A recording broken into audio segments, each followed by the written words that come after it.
Le Bitcoin continue encore et encore à créer du flou. On est actuellement sur la zone des 44 400 $.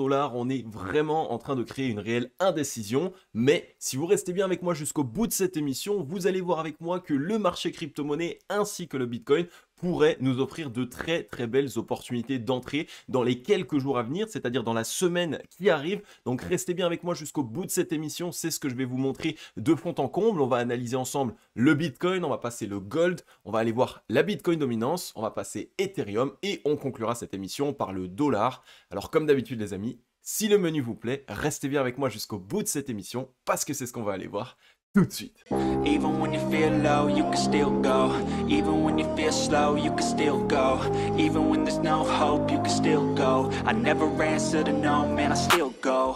Go, go, go, go, go, go, go, go, go, go, go, go, yo, go, go, go. Hello à toute la team Logique, ravi de vous retrouver dans cette nouvelle analyse du marché crypto-monnaie. On est aujourd'hui le lundi 8 janvier 2024 et il est actuellement 8h53 à l'heure à laquelle je tourne cette émission. Alors comme vous l'avez vu en introduction d'émission, le Bitcoin est toujours dans une certaine hésitation. Les 44 500 actuellement zone de support assez clé puisqu'elle nous a déjà permis de rebondir à 3-4 reprises sur la même zone, mais on va voir ensemble que clairement on a un certain nombre d'indications qui montrent qu'on pourrait être dans une phase de retracement. Phase de retracement, qu'est-ce que cela veut dire? Cela veut dire qu'on a fait un gros mouvement haussier et que maintenant on a besoin de retracer, de récupérer un petit peu de souffle. On va voir ensemble sur quelle zone est-ce qu'on pourrait retracer et surtout quelles sont les zones qui pourraient être des réelles opportunités d'achat. Donc une émission extrêmement complète aujourd'hui et vous le savez, on est lundi. Donc qui dit lundi dit émission weekly, mais émission weekly un petit peu spéciale puisque je ne vais pas vous analyser uniquement le weekly, je vais vous montrer clairement aussi le daily parce que c'est en ce moment à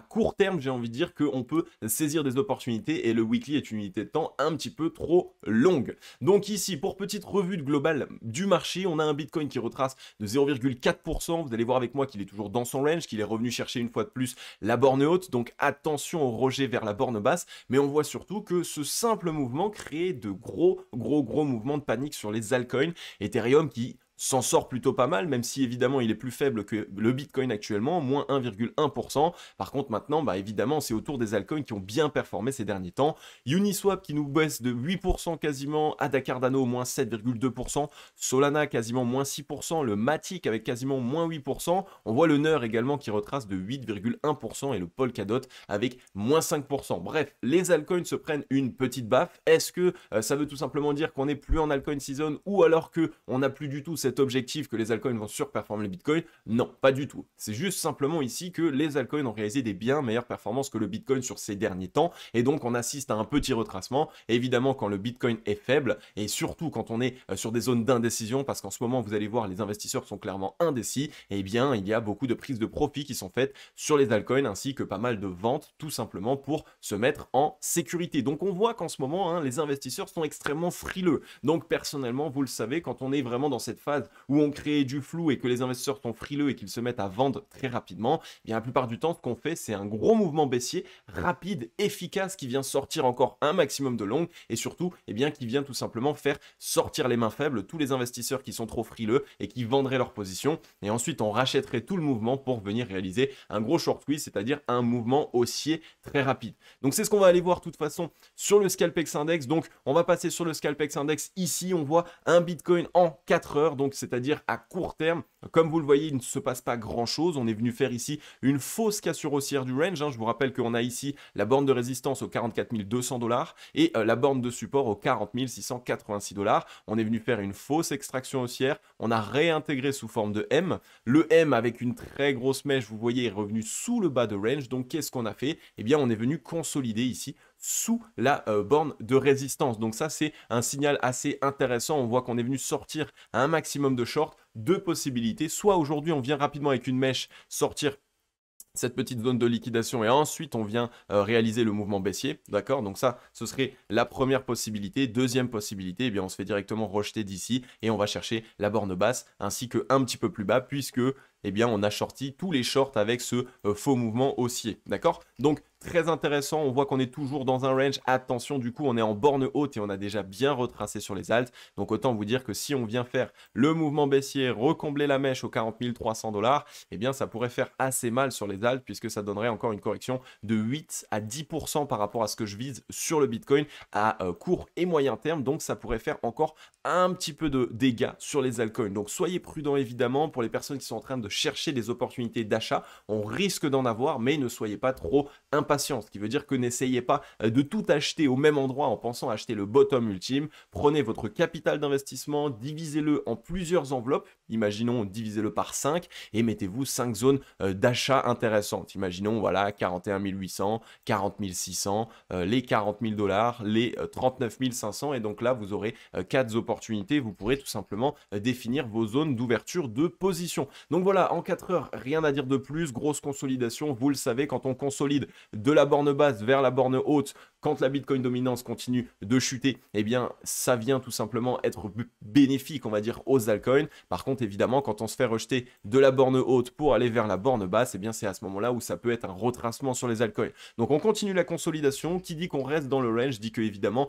pour l'instant, notre scénario d'une potentielle altcoin season et d'une surperformance des altcoins par rapport au Bitcoin est toujours bon. On va peut-être aller chercher la borne basse, donc ça va faire un petit peu mal aux alts, mais en tout cas, on continue pour l'instant cette zone, on continue pour l'instant cette consolidation. Alors pour ma part, je tiens à vous préciser que mon scénario, je vous en ai déjà parlé dans les vidéos précédentes, ce serait un retour sous le bas du range, venir faire peur un maximum ici avec les 39 000, c'est-à-dire sous les 40 000 $, et ensuite faire un petit peu de frayeur dans cette zone, donc jusqu'aux 38 391 $, et réintégrer rapidement, d'accord? Donc ça ferait la frayeur ultime. Tout le monde se dit, on a quitté les 40 000, on a quitté le range, donc on va partir beaucoup plus bas. Attention, c'est le moment de vendre. Et finalement, boum, on réintègre, deuxième, et on repart directement de l'autre côté. C'est souvent ici ce type de mouvement qu'on peut faire pour faire peur, et surtout pour sortir un maximum d'investisseurs du train, puisque en ce moment, il y a beaucoup de personnes qui se sont tout simplement ruées vers le Bitcoin à cause de l'ETF qui arrive, à cause du halving qui arrive. Donc, on viendrait leur faire un maximum peur. Ils sortiraient ici de position et finalement,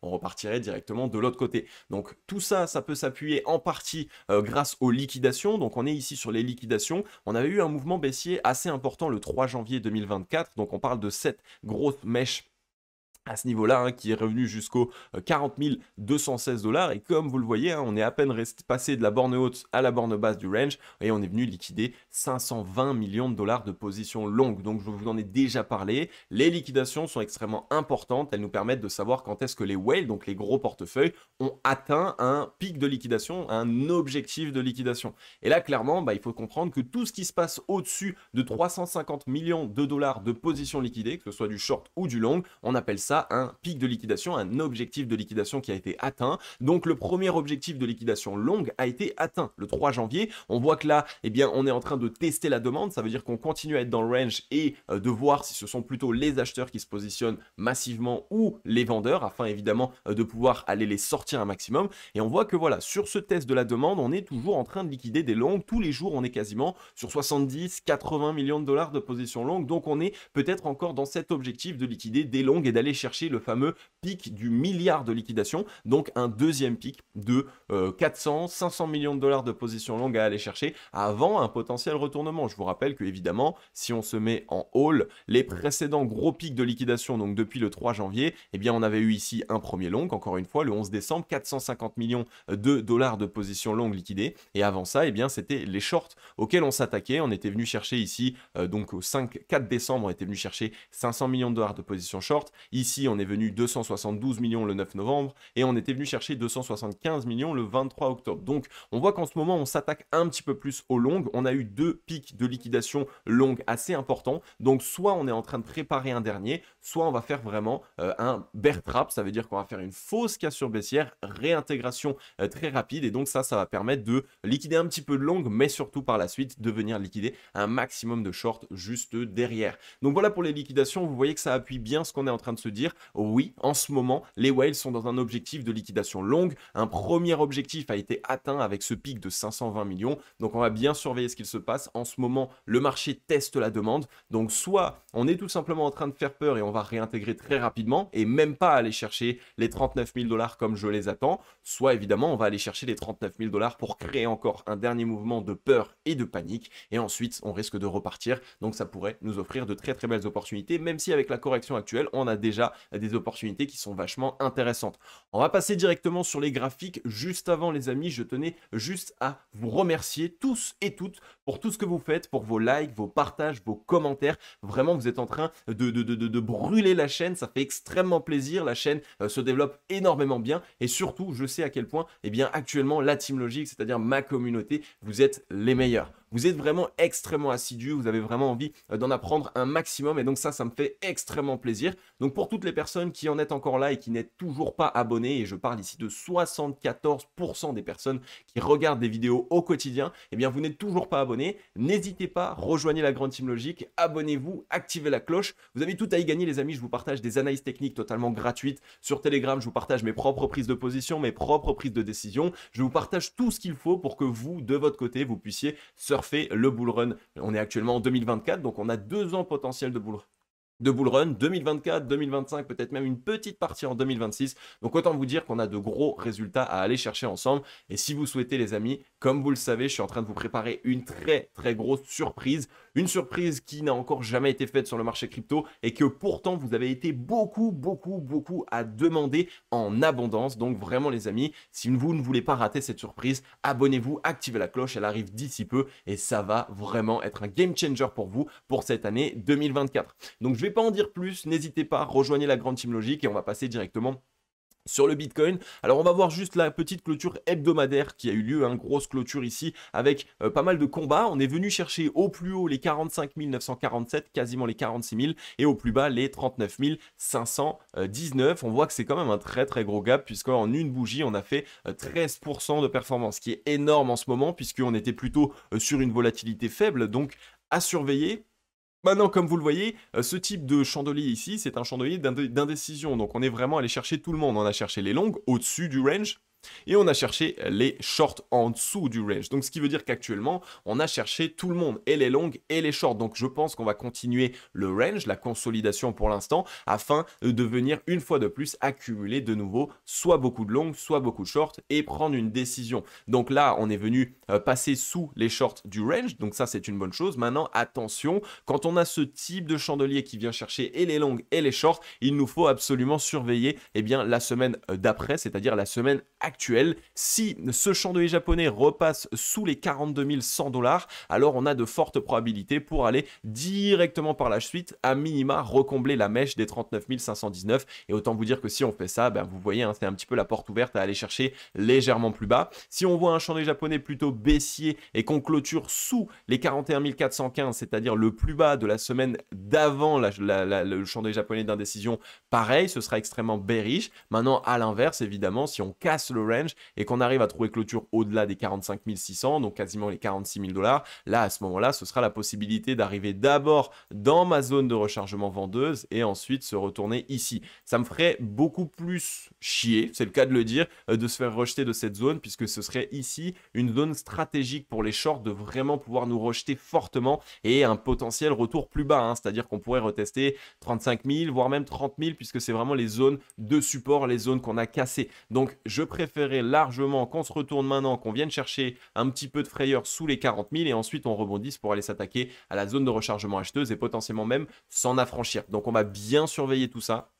Là, on est vraiment un petit peu les fesses entre deux chaises. Rappelez-vous de ça. Si on corrige maintenant, c'est un bon signe. On peut vraiment trouver du souffle pour repartir. Si on vient chercher directement le mouvement haussier, on va s'essouffler, c'est sûr, et donc les vendeurs vont prendre la main à court terme. En plus, en hebdomadaire, on est en zone de surachat, donc c'est vraiment ici pas le moment de faire la fausse cassure et finalement la réintégration. Ça serait extrêmement mauvais, surtout à l'arrivée des ETF, alors que si on retrace d'abord, on revient tester la zone de neutralité et qu'on la tient, donc comme quelque chose comme ça, là, ça peut être extrêmement bullish et ça pourrait nous permettre d'aller attaquer les 52 56 000 $ sur le BTC en hebdomadaire. Donc surveillez bien ça, on a un volume qui commence à être légèrement décroissant, donc attention ici, les acheteurs en manque de souffle à court terme. On est en daily ici, donc en daily, c'est ça que je voulais vous montrer ici, toujours sur le Bitcoin évidemment, on est en train d'accumuler des creux, mais on est venu les chercher avec cette mèche ici. Donc très intéressant de se dire qu'on a cherché ici tous les creux de ce range, donc là ici, hein, on est dans un range, on a cherché tous les creux, mais on a aussi cherché ici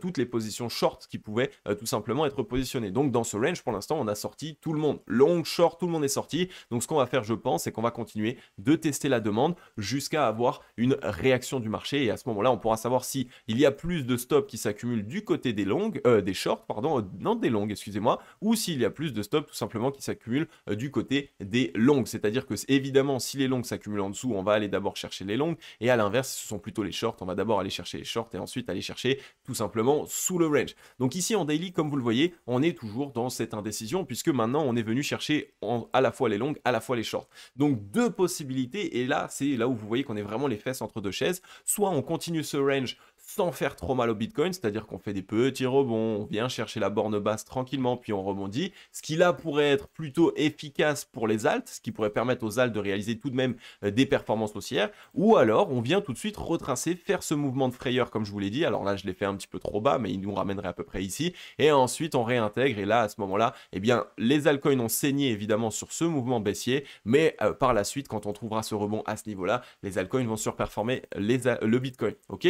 Donc surveillez bien tout ça, clairement on est un petit peu les fesses entre deux chaises, très gros range actuellement sur le Bitcoin. Je sais qu'on cherche à créer de la peur, qu'on cherche à créer de l'indécision. Pour l'instant on a testé la demande, on a sorti tout le monde, les longues, les shorts, donc sur le Bitcoin on n'a pas encore de réelle indication. La seule c'est qu'on était revenu chercher la zone de neutralité une première fois, on va pouvoir le faire je pense une deuxième fois, mais si cette zone de neutralité tient bien en daily, alors on pourra tranquillement conserver cette zone et ensuite du coup potentiellement ici essayer de continuer le range et continuer l'ascension haussière sur laquelle nous nous trouvons. Donc voilà pour le Bitcoin, pas grand chose à dire de plus, on est dans un range, attention à ce qu'il se passe et attention à une petite chasse aux liquidités. Quand on met en place ce type de mèche et que par la suite on hésite et qu'on vient commencer un mouvement baissier, on a de très belles probabilités, je crois que c'est 68% de probabilité de revenir combler la mèche qu'on a faite et potentiellement même faire une petite frayeur en dessous. Et vous voyez qu'on a le MA89 en support ici au 38 773, donc on a pas mal de zones, notamment aussi la zone de support des 38 180 ici même. Donc on a beaucoup de zones qui concordent avec les 39 000, 38 800, ça pourrait faire extrêmement peur, donc attention ici à ce mouvement sur le Bitcoin qui est en train de se préparer. On vient maintenant sur le gold, je ne vais pas vous le faire forcément en weekly, si ce n'est peut-être même juste la clôture. La clôture sur le gold, là pour l'instant, elle est plutôt baissière. On assiste à une petite décision baissière ici, comme on voit, quasiment une étoile du soir. Donc on a ici quelque chose de plutôt bearish aux alentours de cette grosse zone de résistance. Attention à ce petit double top sur la zone de résistance du dollar, hein, qui est ici au 2050. Si on réintègre en hebdomadaire les 2000 $, ça risque d'être mauvais. Par contre, si on continue ici le range, alors c'est une très bonne chose puisqu'on consolide sur une zone de support et par la suite, on devrait d'ici peu trouver une décision. Donc pour l'instant, on n'est pas encore sur quelque chose de très bearish où on peut s'attendre à un retournement baissier sur le gold, hein. On est toujours au-dessus de la zone de neutralité. On a récupéré le momentum ici pour les acheteurs, donc c'est un très bon signe. Ici, on est passé tout simplement de la zone quasiment de survente à la zone de neutralité, donc je pense qu'on va revenir la tester, donc ce serait parfait, un retest et ensuite on pourrait potentiellement avoir la poursuite du mouvement. Donc on va bien surveiller ça aussi sur le gold. On voit que le gold est en train de créer de l'indécision, du flou, et en fait c'est un petit peu tout le marché, toute l'économie en ce moment qui crée ce flou. C'est totalement fait exprès je pense, c'est pour que les investisseurs ne savent pas où se retourner et que par la suite, et bien tout simplement les gros portefeuilles eux aient accumulé, aient eu le temps de sortir de positions de mauvais actifs pour des bons actifs par rapport à la narrative de 2024. Et donc bah ça évidemment c'est les moments où il y a pas mal d'indécision. Là pareil sur le RSI, on est en train de revenir tester la zone de neutralité. On voit que sur tous nos indicateurs de momentum, le gold a le momentum acheteur en weekly, donc c'est clairement extrêmement bullish. Et si on regarde en daily, bien pour l'instant on est toujours sur quelque chose de plutôt intéressant. On maintient des bottoms de plus en plus hauts. Il nous faudrait juste trouver un bottom au-delà des 1976, c'est-à-dire les 2000, voire même la petite frayeur au 91 avec le MA89 ici, hein, ce serait faisable pour par la suite potentiellement se réattaquer à la borne haute. Donc voilà pour le gold, on voit qu'on a eu des divergences baissières, donc c'est la raison pour laquelle on est en train de consolider. Donc très très bon signal pour vous dire de manière technique, le gold est tout simplement en train de consolider pour rétablir de nouveau la force pour les acheteurs, revenir chercher la zone de neutralité et ensuite on devrait potentiellement trouver un certain rebond. Donc là évidemment vous le savez, le gold la plupart du temps il a quelques jours d'avance sur le Bitcoin, donc lui est en train de retracer, il y a de fortes probabilités que Bitcoin retrace également pour venir faire un petit peu de peur et seulement par la suite essayer de se reprendre. Maintenant sur la Bitcoin dominance, on voit qu'on a assisté ici à un très très fort rebond de la part de la Bitcoin dominance, mais qui n'est pas très appuyé. On voit un volume acheteur qui est complètement descendant, alors qu'à l'inverse, quand on était ici sur quelque chose de réellement bullish, on voit qu'on avait un volume acheteur qui était complètement croissant. Donc on est venu tout simplement prendre de contre-pied ici toutes les personnes qui ont sorti leur position du Bitcoin vers les altcoins. Donc on est en train un petit peu de taper sur les altcoins. C'est une bonne chose entre guillemets, ce n'est pas quelque chose de grave. Ici, il nous faut ce type de mouvement-là, puisque ça ici, c'est un mouvement qui a permis tout simplement aux altcoins de surperformer le Bitcoin. Ici, on est venu les faire retracer, donc ça permet de pratiquement avoir un équilibre entre les performances que les altcoins ont réalisées et les performances que le Bitcoin a réalisées. Donc c'est plutôt intéressant. Maintenant, on voit surtout qu'on est juste venu faire chercher pour l'instant le top précédent, on a largement la possibilité de réintégrer et d'aller chercher bien plus bas. Donc ça aurait pu être tout simplement le mouvement pour venir prendre de contre-pied les personnes qui sont allées trop sur les alts et donc pour qu'elles quittent les altcoins et finalement en fait c'est maintenant qu'il faut rentrer dans les altcoins. Donc vous voyez un petit peu à quel point il peut y avoir vraiment ici un petit peu de malice dans le marché. On voit qu'on a fait un rebond dans la zone de survente et on est quasiment dans la zone de surachat, donc ça c'est aussi un signal qu'on risque de retracer à court terme. Maintenant attention évidemment, ce gros rebond à court terme, eh bien si on n'arrive pas à attaquer les 51%, alors ça pourrait se transformer en un double bottom et donc une poursuite, d'accord? Ça, ce serait mauvais. Par contre, évidemment, si là, on s'attaque bien à la zone de résistance des 51%, là, à ce moment-là, on risque d'avoir une très très forte altcoin season et donc là, on aurait vraiment la deuxième jambe baissière et les alts qui pourraient surperformer par rapport au BTC. Donc, surveillez bien ça. Là, encore une fois, c'est extrêmement important. Vous voyez qu'on est bien en train d'avoir ici un chandelier japonais d'indécision, donc ça montre ça souvent qu'aujourd'hui on va avoir de l'indécision et que demain potentiellement on pourrait clairement faire une étoile du soir et ce qui serait du coup une disposition de chandelier japonais de retournement baissier. On pourrait vraiment aller s'attaquer à plus bas et donc permettre aux alts de performer. On va aller maintenant sur Ethereum. Sur Ethereum ici, on voit qu'on est un petit peu comme sur le Bitcoin, légèrement plus haut. On est ici tout simplement, comme vous le voyez, sur une zone de résistance. Attention ici à une phase quand même, j'ai pas envie de dire de distribution parce que c'est pas exactement techniquement une phase de distribution, mais on est sur une phase de top de marché. C'est-à-dire une phase dans laquelle on vient mettre en place des mèches, retracer, sortir les shorts, mettre en place une mèche, retracer, sortir à nouveau les shorts et ensuite on retrace. Ce qui veut dire que on a fait en sorte de sortir un maximum de shorts pour que les shorts ne puissent pas se positionner ici. Et donc généralement dans ce type de mouvement-là, dans ce type de configuration-là, ce qui se passe c'est qu'on vient rapidement faire un mouvement baissier. Pourquoi? Parce qu'on n'a pas laissé l'opportunité aux shorts de se positionner. Et donc si les shorts n'ont pas pu se positionner, le mieux à faire ici c'est tout simplement de venir faire le gros mouvement baissier. On vient sortir un maximum de longues sans qu'il y ait trop de shorts qui se gavent et finalement on réintègre très rapidement et donc là on pourra revenir sortir les shorts et là à ce moment là ça pourra faire extrêmement mal. On voit qu'on a eu une mèche qui est revenue chercher les 2073 $ sur Ethereum, donc les 0,382 de Fibonacci.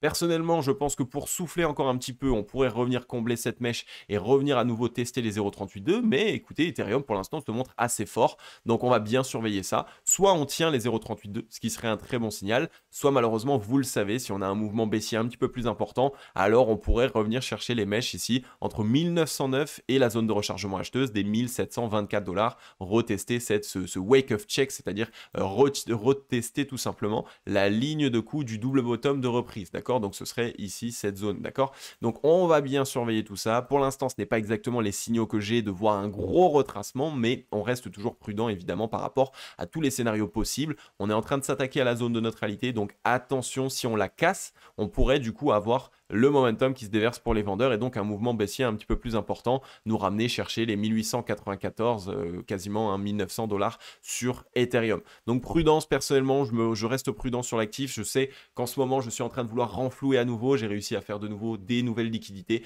et donc je cherche des points d'entrée. On a fait ici un rejet de la zone de surachat. On est en train de tester la zone de neutralité, donc c'est aujourd'hui même, si on se fait rejeter de la zone de neutralité, ça va être un mouvement baissier bien plus important. Si on la tient, eh bien il est possible que Ethereum se mette tout simplement juste à consolidé. Maintenant, sur le dollar, un petit rebond qui n'est pas la bienvenue, j'ai envie de dire, hein, c'est vraiment pas ce type de rebond qu'on voulait, c'est-à-dire on avait fait un bottom ici et on est en train de faire un bottom plus haut que le bottom précédent. Ça, c'est un mauvais signal parce que ça pourrait être l'opportunité du dollar d'aller faire un double bottom et donc de s'attaquer tout simplement à tout ce qui se trouve entre les 109 et les 110 points. Je vous rappelle que on a toujours les 110 points qui est une résistance clé qu'on pourrait retester. Alors, je ne veux pas qu'on la reteste. Pour l'instant, techniquement, on n'a pas forcément de signaux pour la retester, mais il va falloir qu'on reste bien prudent par rapport à ça et ne pas vendre la peau de l'ours évidemment avant de l'avoir chassé. Alors comme vous le voyez ici, on était venu faire un top plus haut également que le précédent, donc ça commence à montrer voilà deux tops de plus en plus haut, deux bottoms de plus en plus haut, donc autant vous dire que si là on trouve rebond, eh bien on reviendra faire un top plus haut et là on pourra retracer.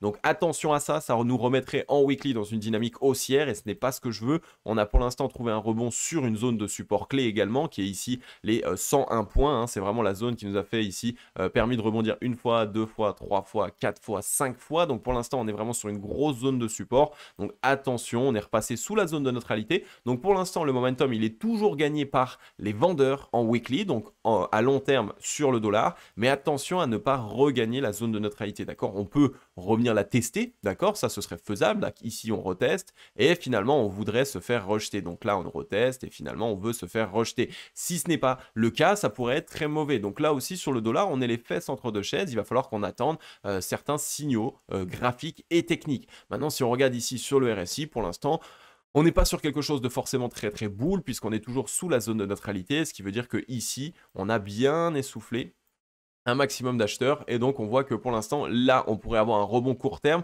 pour tout simplement retester la zone de neutralité, mais si elle tient bien ça pourrait être la poursuite du mouvement baissier et donc tout simplement la poursuite de ce mouvement-là. Donc on aurait potentiellement une AB égale CD qui nous ramènerait sous les 100 points, ça c'est sûr, mais aux 97-98 points sur le dollar. Donc on va bien rester prudent actuellement. Le dollar est dans une disposition assez indécise. On ne sait pas exactement ce qu'il se passe puisque pour l'instant on a eu une étoile du matin, ce qui est une disposition de chandelier japonais bullish, hein, qui permet généralement plutôt un retournement haussier à court et moyen terme. Donc attention, on ne veut surtout pas s'attaquer aux 104 points. On veut que ce soit juste ici un petit rebond court terme pour une poursuite du mouvement baissier. Donc surveillez bien tout ça, vous le voyez, c'est une des premières fois où l'analyse technique est plutôt indécise actuellement. On a un petit peu d'informations, on a les deux scénarios en tête de ce qu'il pourrait se passer. Maintenant, il va falloir rester prudent et surtout patient afin de pouvoir saisir uniquement les meilleures opportunités sur le marché crypto-monnaie. Et avec cette émission, j'espère vraiment qu'elle vous aura plu un maximum. Si c'est le cas, n'hésitez pas à laisser votre meilleur like et votre meilleur commentaire. Vraiment, ça fait extrêmement plaisir.